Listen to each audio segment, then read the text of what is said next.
everyone and welcome to my channel. Today we're going to be discussing second chances and looking at 5 different Bible stories on second chances.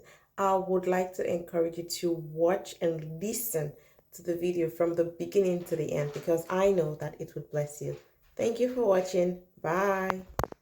Ask Ruth, she'll tell you that he is a God who is able to take ashes and make beautiful things out of them, messes, and turn that whole thing into a beautiful message about the astounding grace and glory and goodness of God to be able to turn stories around with second chances. I'm just trying to encourage you today that there is nothing you have done. There is nowhere that I have been. There is no mistake we have made or no obvious choice of rebellion that we have traveled down that puts us out of the reach of the God who gives do-overs. Hello and welcome back to my channel. We are finishing up the Second Chance series this November. Here's a few things I would like to share with you. Coming to this prophet a second time, it immediately reminds us that this is not the first time that God has spoken to him. This is not the first time that he has tried to get Jonah on board with his purposes and his plans. This is a second opportunity. And if you are anything like me, then you know you have been at very many points in your life and mine, not just in need of a second chance, but can I get a witness that you've needed a third chance, a fourth chance, a fifth chance, a 10th chance? Anybody ever needed a 20th chance? And God, in his goodness and mercy, opened up your ears, opened up your heart, set you on a new path, gave you an opportunity to recalibrate your perspective, your words, your vision, till it was in alignment with who God has called you to be and what it is that he has asked you to do. This phrase, every time I read it, it compels me to want to get down on my knees and say, thank you, Lord, for the many times that your word has come to me. Not just the first time, I'm grateful for that too, but the times when you've been willing to let your word come to me a second time.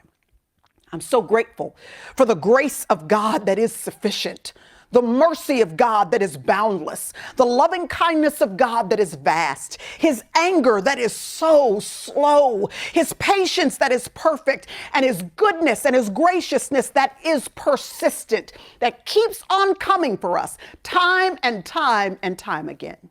Because if the word of the Lord came to that guy a second time, then I know that the word of the Lord is available to come to you and to me, giving us a second chance.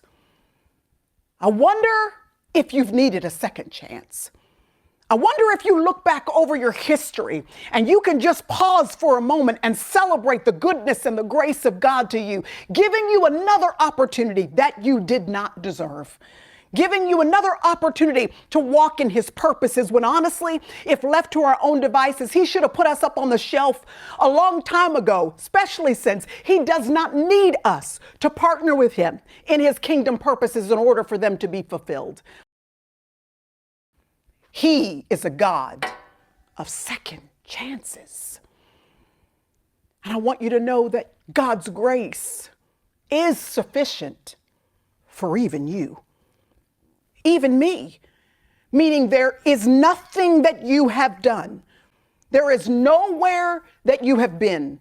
You have not fallen so far or gone backwards so many steps. You have not dug a pit for yourself that is so deep that his arm now is too short that he cannot save you, that his ear is too dull that he cannot hear you. You and I are not powerful enough to be able to escape the goodness and the grace and the mercy of God. Adam and Eve, they're in a perfect environment with a perfect relationship with the one true God. They are given every opportunity and freedom to explore all that this good, gracious God has given them access to. There is just one boundary. And just like we humans do, they rebelled against that one boundary. They went their own way.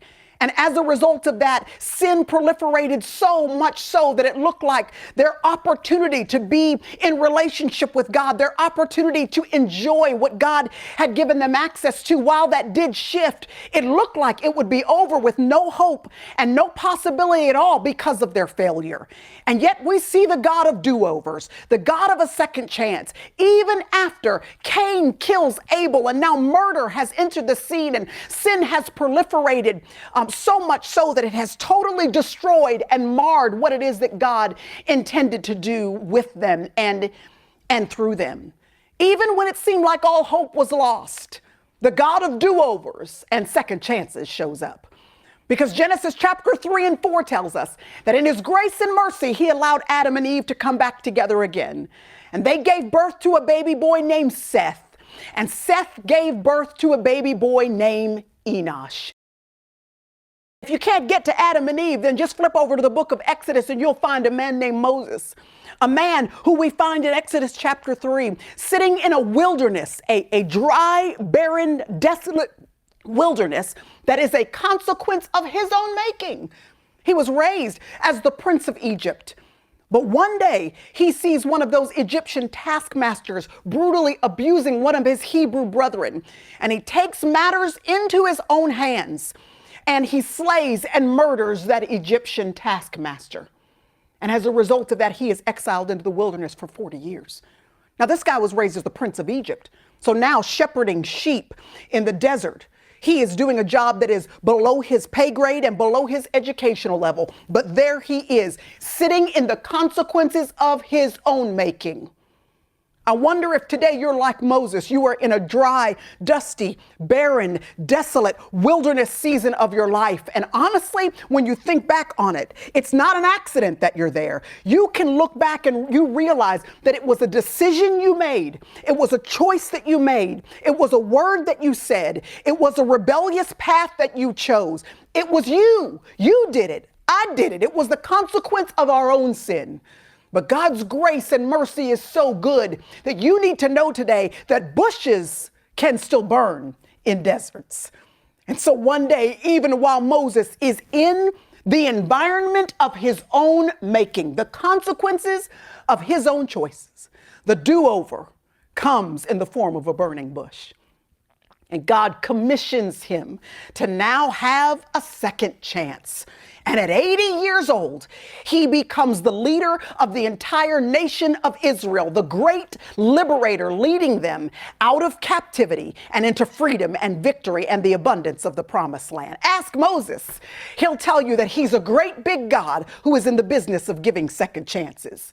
And if you can't get to Adam and Eve and you can't find Moses to ask him, well, just ask Noah how he was the conduit of a second chance, not only for himself and for his family and loved ones, but ultimately for us too, because the entire world needed to be destroyed by a flood.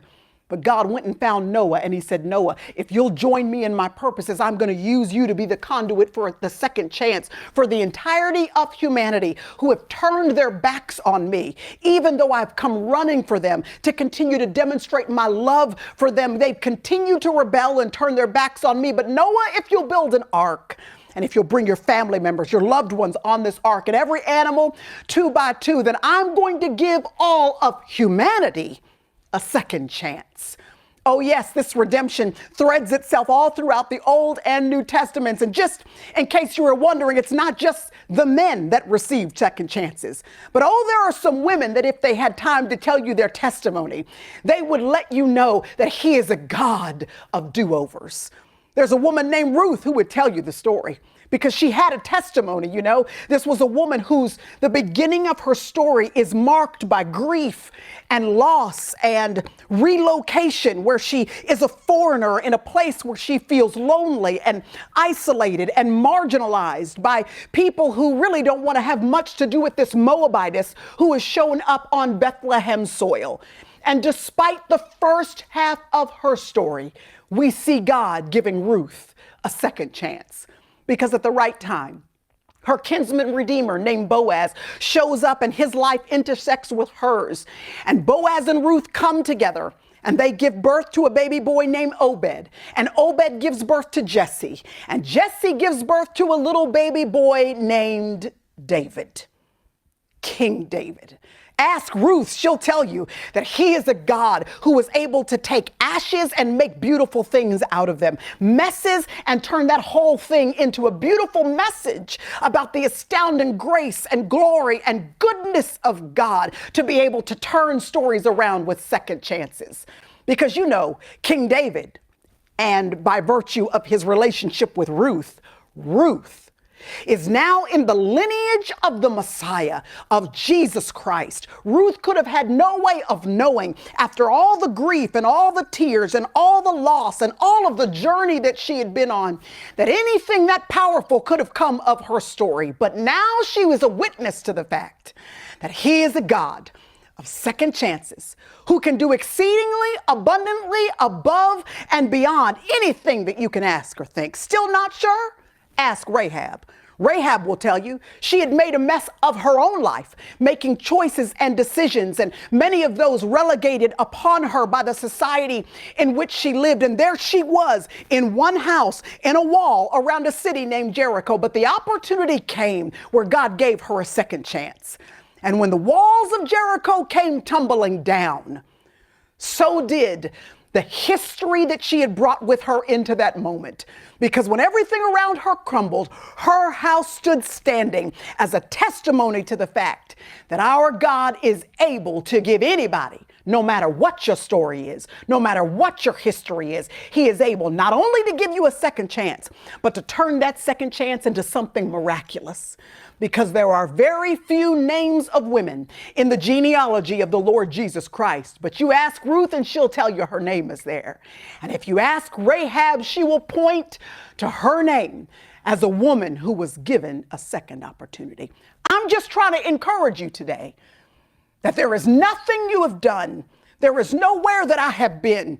There is no mistake we have made or no obvious choice of rebellion that we have traveled down that puts us out of the reach of the God who gives do-overs.